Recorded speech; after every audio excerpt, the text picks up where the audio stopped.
Assalamualaikum warahmatullahi wabarakatuh. Perkenalkan, nama saya Muhammad Ali Farhan dari Fakultas Ekonomi dan Bisnis Islam, Institut Agama Islam Syarifuddin Lumajang, dari Prodi Ekonomi Syariah kelas 5A. Saya di sini akan menjelaskan sebuah materi, yaitu pasar dalam perspektif syariah.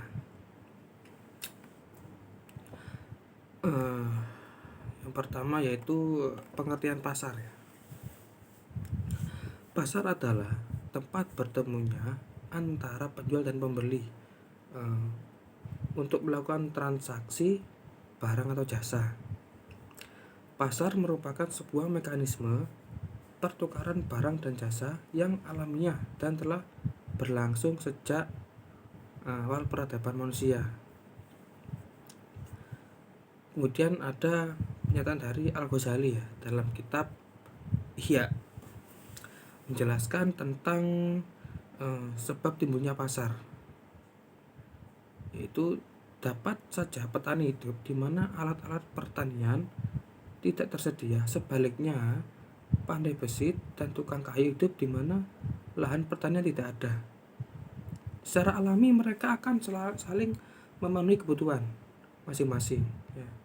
Dapat saja terjadi tukang kayu membutuhkan makanan, tapi petani tidak membutuhkan alat-alat tersebut. Keadaan ini menimbulkan masalah. Oleh karena itu, secara alami pula orang akan terdorong untuk menyediakan tempat penyimpanan alat-alat di suatu tempat, penyimpanan hasil pertanian juga di pihak-pihak lain. Tempat inilah yang kemudian didatangi pembeli suatu kebutuhan masing-masing, sehingga terbentuklah pasar. Ada lagi pernyataan, yaitu menunjukkan bahwa pasar adalah tempat yang menampung hasil produksi dan menjualnya kepada mereka yang membutuhkan. Pernyataan tersebut juga menyebutkan bahwa pasar-pasar timbul dari adanya double coincidence, yang sulit bertemu. Untuk memudahkan adanya tukar menukar, maka dibentuklah sebuah pasar. Kemudian dalam perspektif Islam, pasar yang selama ini berkembang khususnya di Indonesia hanya tertuju untuk pemaksimalan mencari keuntungan sebesar-besarnya,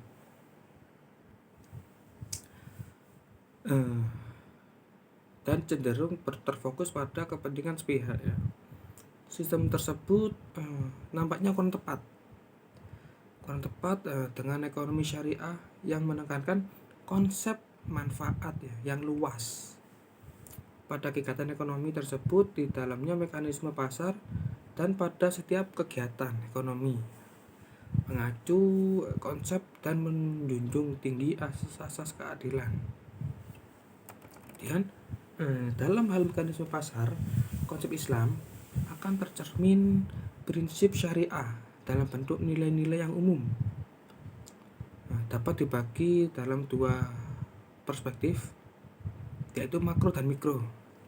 Nilai syariah dalam perspektif mikro menekankan aspek kompetensi atau profesionalisme dan sikap amanah. Sedangkan pada perspektif makro, nilai syariah ini menekankan kepada aspek distribusi, pelanggan riba, dan kegiatan ekonomi. Kegiatan ekonomi ini yang tidak memberikan manfaat secara nyata kepada sistem perekonomian.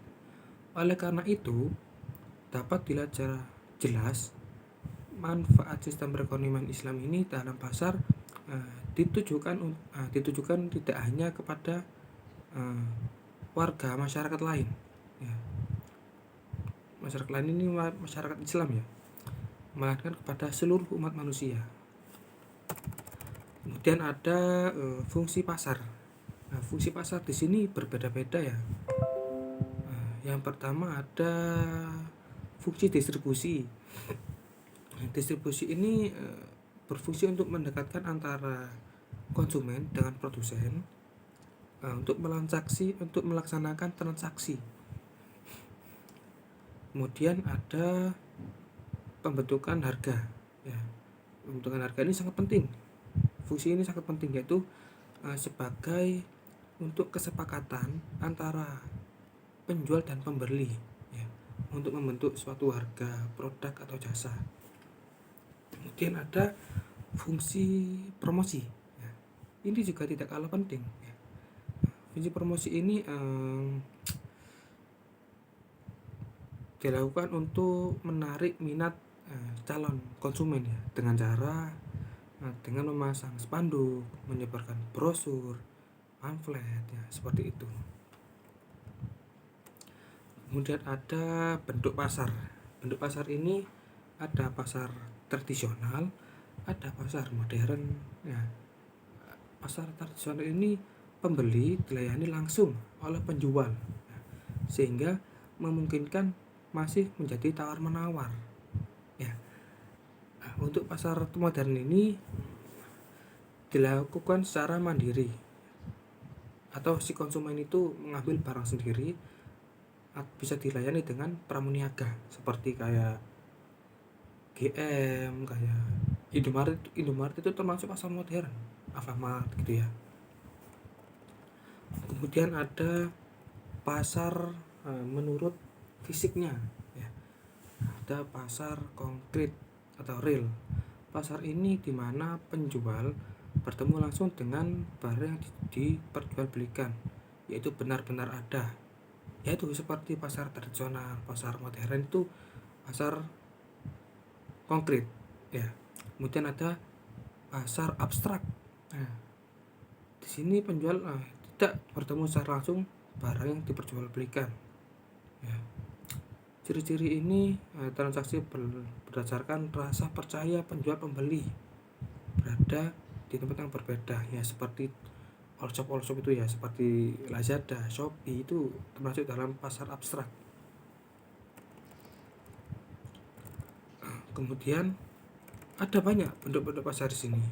Ada pasar menurut wilayah, ada pasar waktu terjadinya suatu penjualan pembeli, ada pasar menurut yang diperjualbelikan, ya.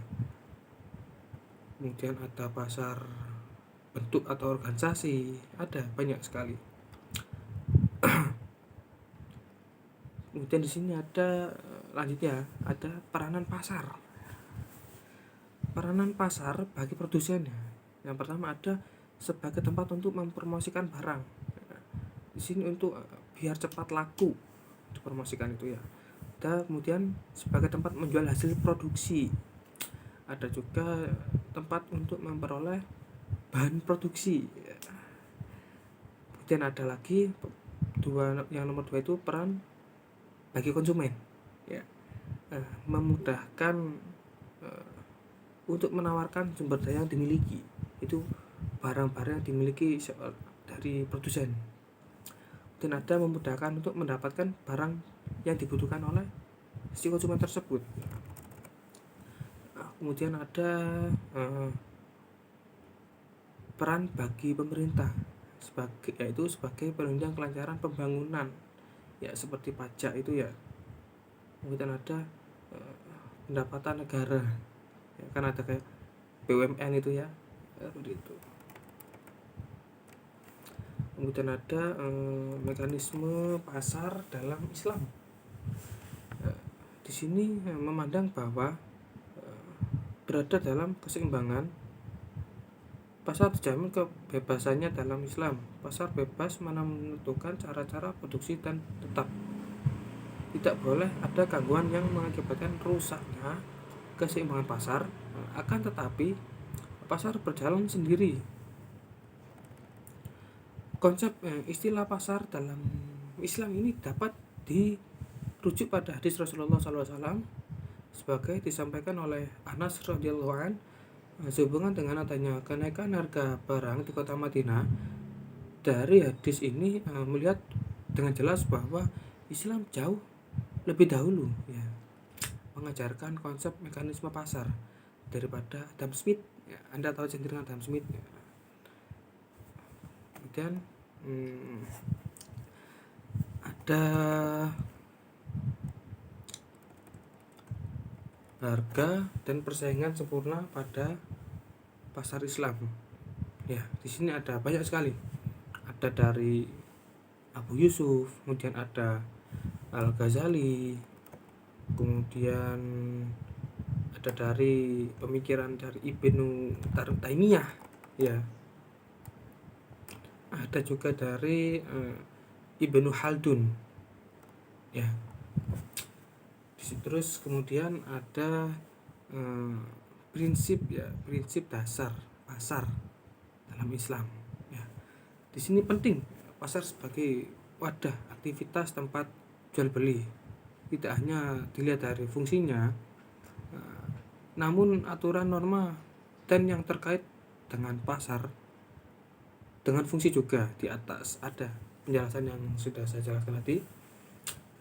Pasar jadi rentan dengan sejumlah keuangan dan juga perbuatan ketidakadilan yang menzalimi pihak lain. Kemudian dalam istilah lain dapat disebut sebagai mekanisme pasar menurut Islam dan intervensi pemerintah dalam pengendalian harga. Konsep mekanisme pasar ini dalam Islam dibangun atas prinsip-prinsip ya. Yang pertama yaitu ar-ridho, yakni segala transaksi yang dilakukan haruslah atas dasar kerelaan atau suka sama suka. Kemudian ada persaingan sehat. Jadi persaingan sehat ini pasar akan terdapat bekerja jika terjadi penimbunan. Itu tidak boleh menimbun itu, atau dengan cara monopoli, itu tidak boleh dalam Islam. Dapat dijadikan sebagai setiap barang yang penahannya akan membahayakan konsumen atau orang banyak. Kemudian ada kejujuran. Jadi untuk menjual harus jujur dengan kondisi barang yang dijual itu.